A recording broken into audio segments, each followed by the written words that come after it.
petit spoil, j'ai pris ma petite balle bleue. J'ai pris ce petit bigouti, j'ai pris un citron. J'aimais trop le tapping. J'ai pris un rondin de bois et j'ai pris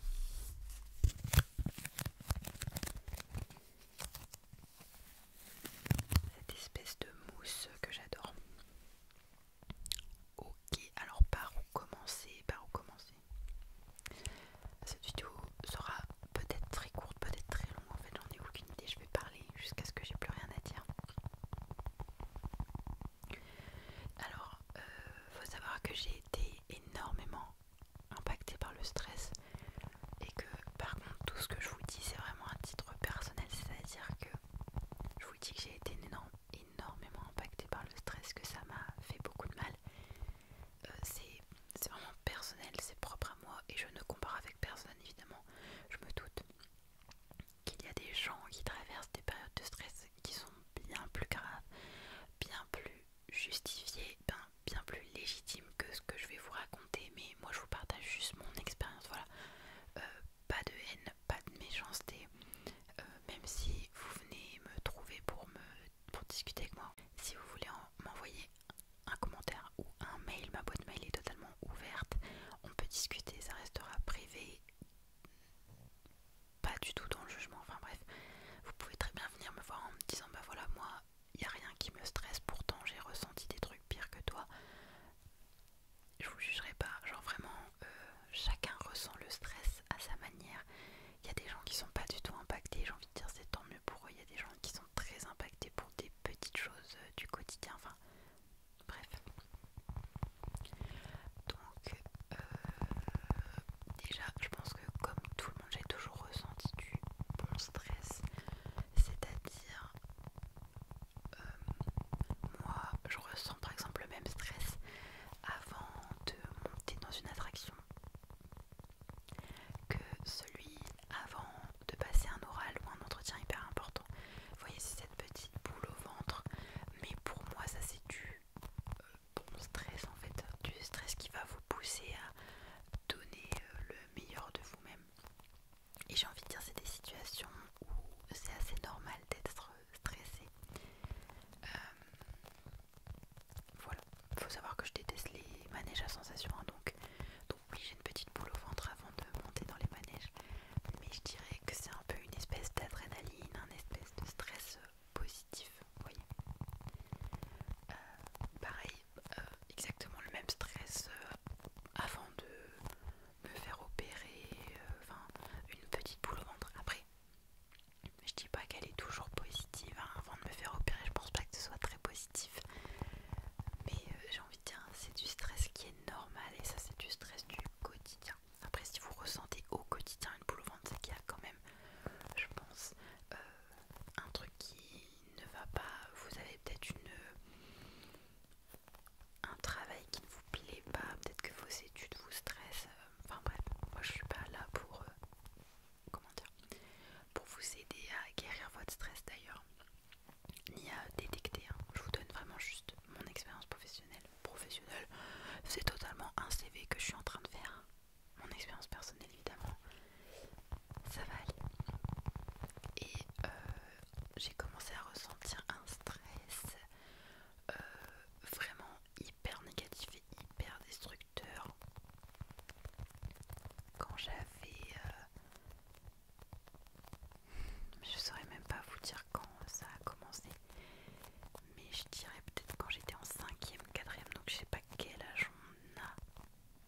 ça, c'est là que j'ai commencé à faire des crises d'angoisse.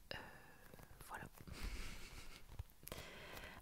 Alors, en fait, en vous parlant, je suis en train d'assembler les pièces du puzzle dans ma tête alors que ça fait 10 ans, j'ai 22 ans, ça fait 10 ans.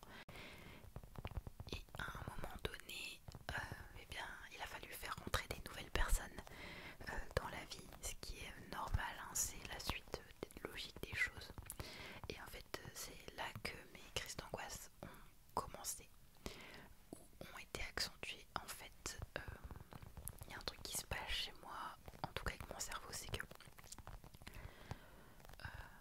quand il m'arrive des trucs horribles, je vais encore bifurquer. J'ai envie de dire traumatisant, mais en fait, le truc c'est que ça m'a traumatisée parce que j'en ai gardé des énormes séquelles, vous voyez.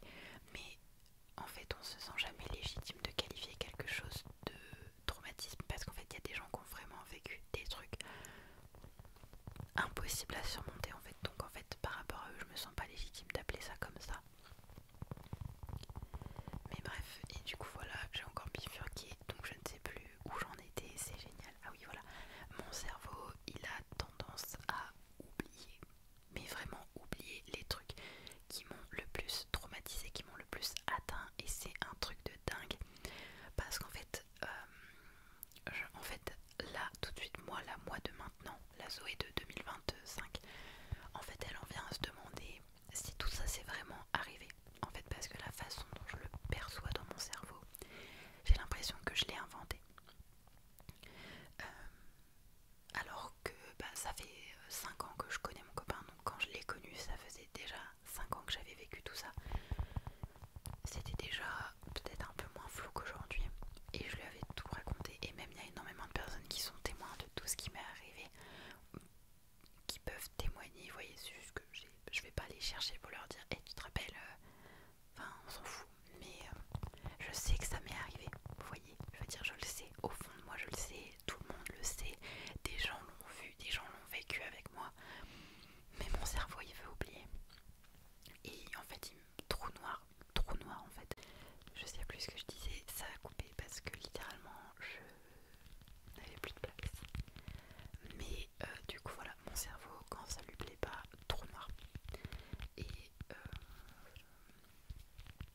en fait à un moment donné, j'ai commencé à faire des crises d'angoisse. Alors une crise d'angoisse, j'ai toujours cherché comment ça, enfin les symptômes. Mais en fait les symptômes me parlent pas. Moi en fait je fais des crises d'angoisse. J'appelle ça comme ça, mais je ne sais même pas si ça en est réellement. Parce que je vais pas faire des crises d'angoisse, genre je peux plus respirer, crise d'asthme ou quoi, vous voyez. Ça se traduit vraiment différemment chez moi. En fait,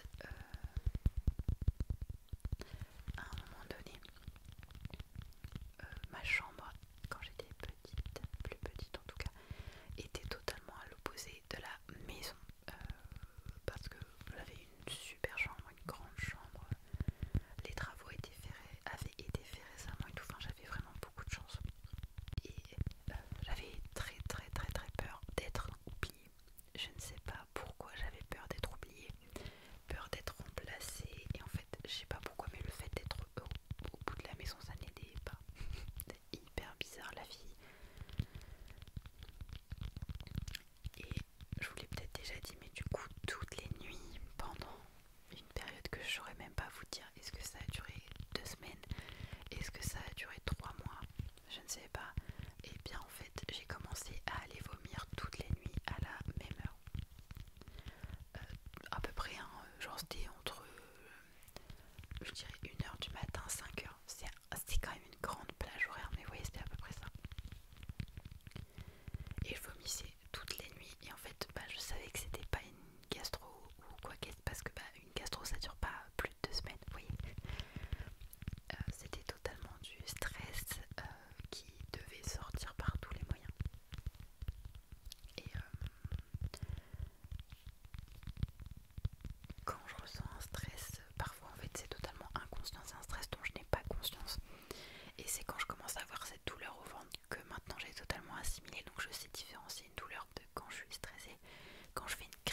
base comme je les appelle, ou quand j'ai faim, j'ai une gastro ou quoi qu'est-ce. En fait, le truc c'est qu'en fait vous sentez vraiment que c'est une douleur. Et si tu te concentres dessus, en fait, si tu te concentres réellement dessus, tu pourrais la faire disparaître. J'y arrive pas, j'ai déjà essayé. Mais enfin, vous comprenez, c'est surtout une douleur qui est dans la tête, alors que j'ai mal au ventre.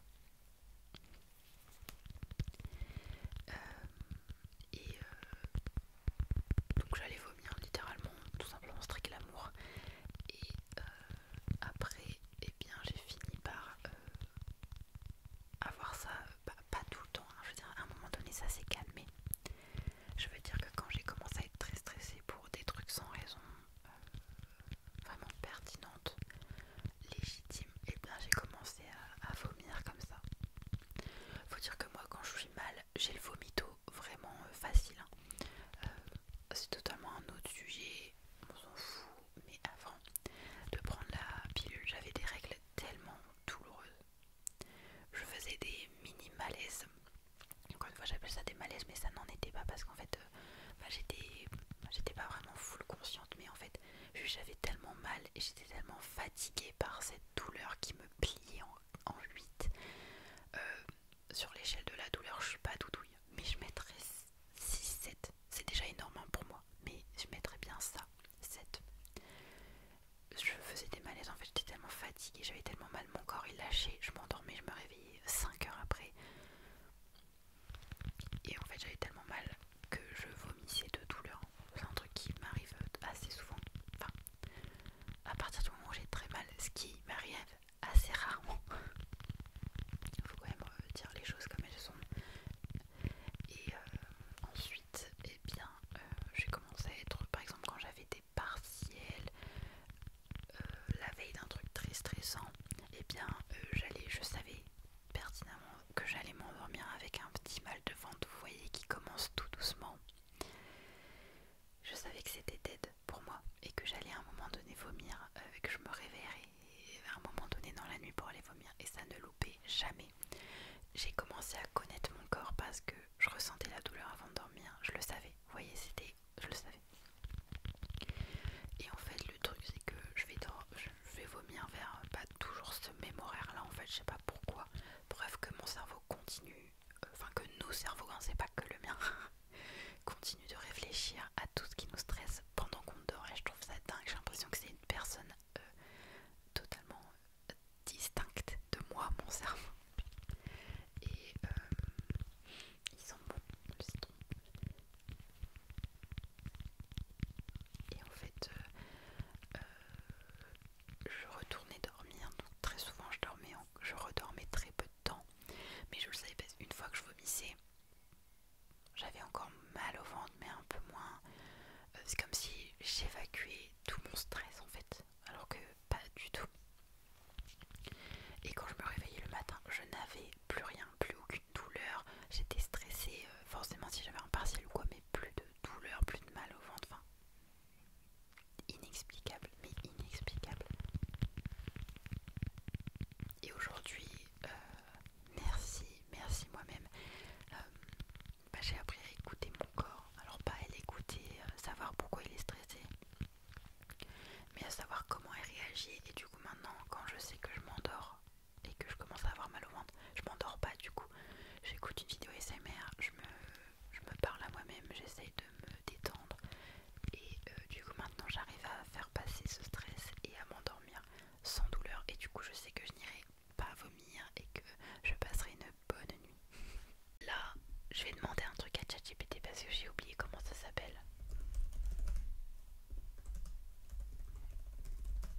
quantité, hein. Je veux dire, je sais gérer le stress. Avant un partiel, un oral, un entretien, c'est vraiment un stress. Je parle là d'un stress qui est très mauvais, très néfaste, un stress qui me vient de moi-même en fait, de mon inconscient qui réagit à un fait qui ne devrait pas prendre autant d'ampleur en fait. Et en fait moi ça me dérègle mon système digestif en fait, c'est-à-dire que je vais vomir, je vais arrêter de digérer et je vais avoir, je sais pas comment on peut dire ça de façon élégante.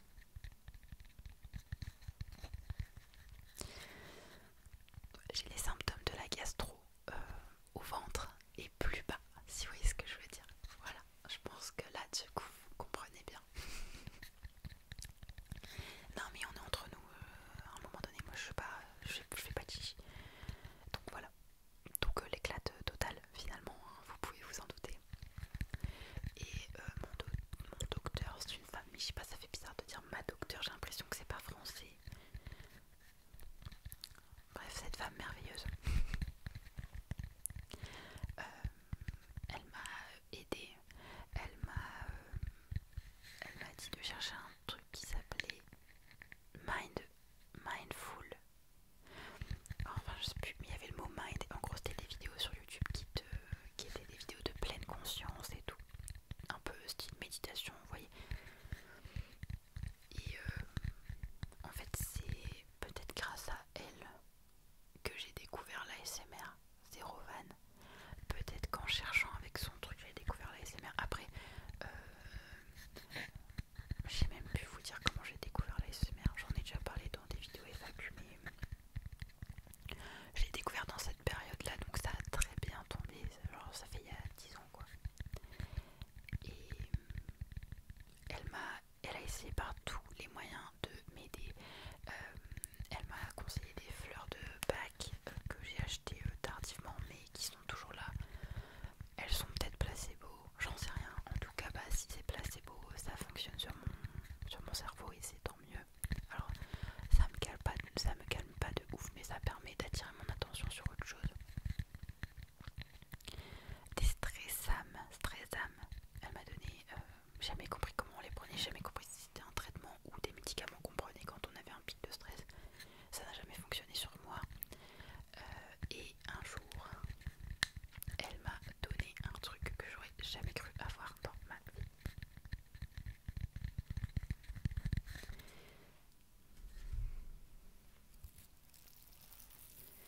C'était pas si vieux en fait.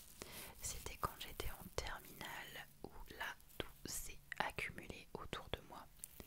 Le permis, le bac, le grand oral, alors qu'il y a eu le Covid, hein. Je tiens à le préciser. Donc moi mon bac je l'ai eu avec le contrôle continu. Mais j'étais quand même stressée parce que voilà quoi. C'était en 2021. Donc il y avait le permis que je devais passer, le code, il y avait Parcoursup qui arrivait.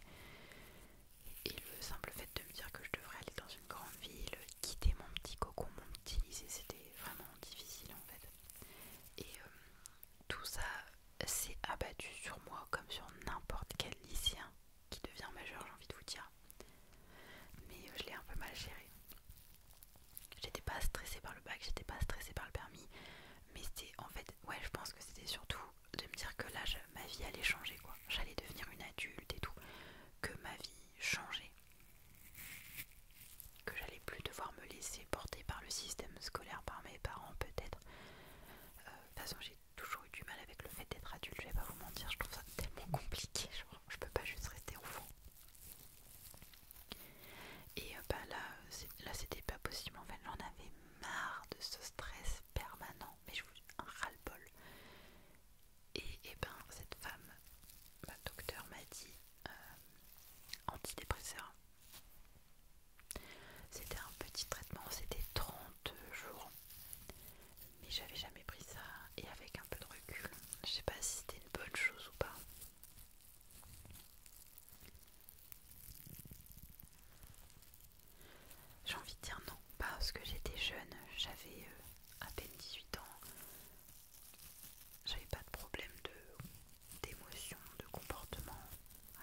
j'ai appris à gérer mon stress en fait, et à vivre avec.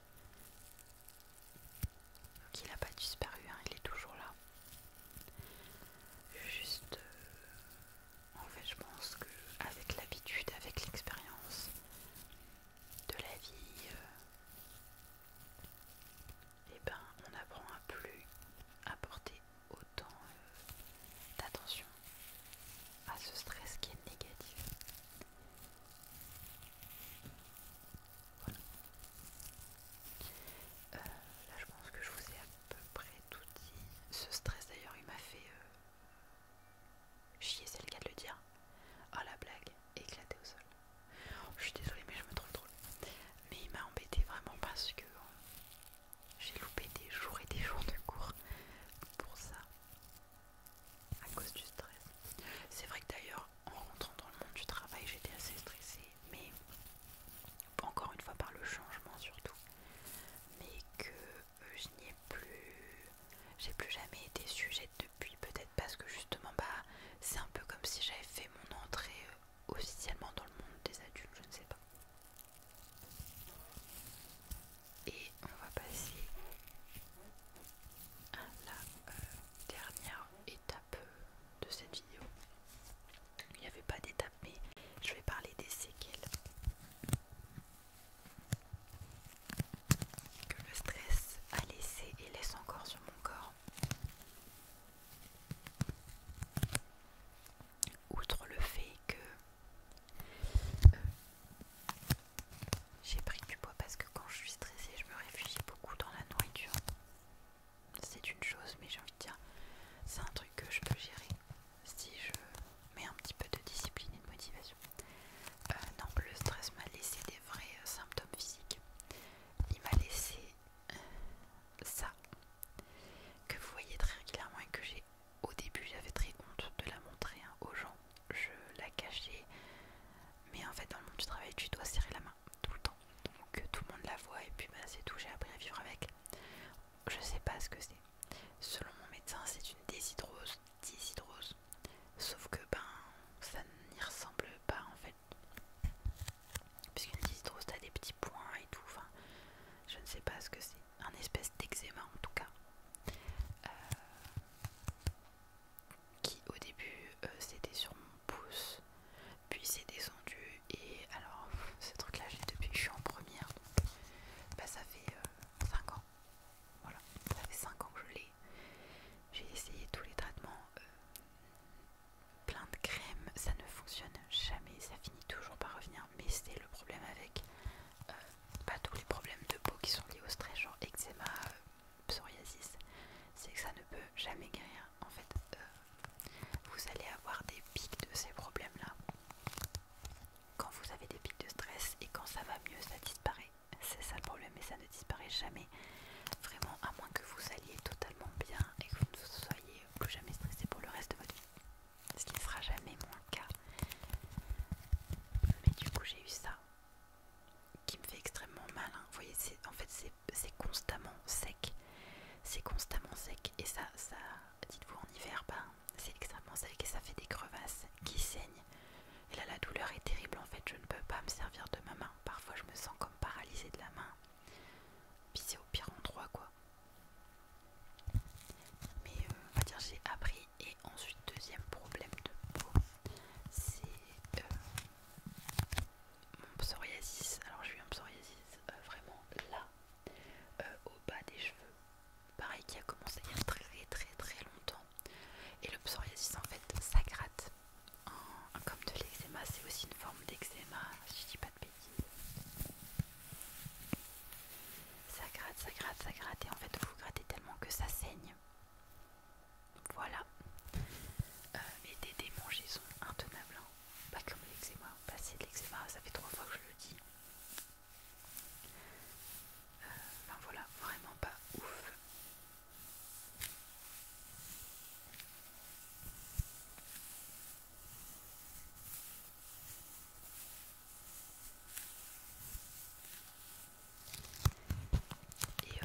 n'hésitez pas à m'envoyer des messages, des mails, je vous répondrai mais avec grand plaisir. Je suis pas une personne qui se vexe, je suis pas une personne qui prend mal les choses. Merde, pardon. Je suis une personne introvertie, pas forcément timide, mais j'ai un peu de mal à tisser du lien avec des gens si eux ne viennent pas vers moi en premier en tout cas. Donc même si vous êtes timide, dites-vous, si vous êtes terrifié de m'envoyer un mail, je suis encore plus terrifiée que vous d'y répondre, mais c'est tellement important pour moi. Je pense vraiment notamment à toutes les personnes qui m'écrivent des commentaires régulièrement. Je vous reconnais à chaque fois et ça me fait tellement plaisir, même les nouveaux. Même si tu viens de me découvrir avec cette vidéo, envoie-moi un mail. Enfin, si vous avez des trucs à me dire, je vous force pas, mais ça me ferait tellement plaisir. Même pour me raconter vos vies, si il vous arrive un truc et que vous n'avez pas envie d'en parler forcément à vos amis, vous n'avez pas envie d'en parler à votre famille, à quelqu'un qui vous connaît, ben moi je serai là, je serai une oreille neutre. Et si vous me dites je veux que tu m'apportes des solutions, j'essaierai de vous aider. Si vous me dites je veux que tu m'écoutes juste et que tu me dises que ça va aller, je vous dirai que ça va aller. Enfin vraiment, je suis pas chiante. Bref, voilà, je vous remercie du fond du cœur. Je pense que je ne vous dis pas assez à quel point je vous aime et je pense que c'est important que je vous le rappelle. Tous autant que vous êtes, je vous aime du fond du cœur. Vous êtes une communauté merveilleuse et à deux doigts de chialer la meuf. Non mais, enfin je vous aime. Voilà, vous êtes merveilleux et je rencontre encore des personnes merveilleuses grâce à YouTube. Enfin c'est quand même un truc de malade. Au début je m'étais quand même dit tu restes dans ton coin, tu parles pas avec les autres parce que bah, je suis trop introvertie en fait.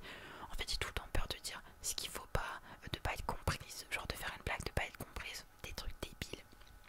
Bref, voilà, je vous aime tous, tous, tous, tous, tous. Bref, j'espère que la vidéo vous aura plu.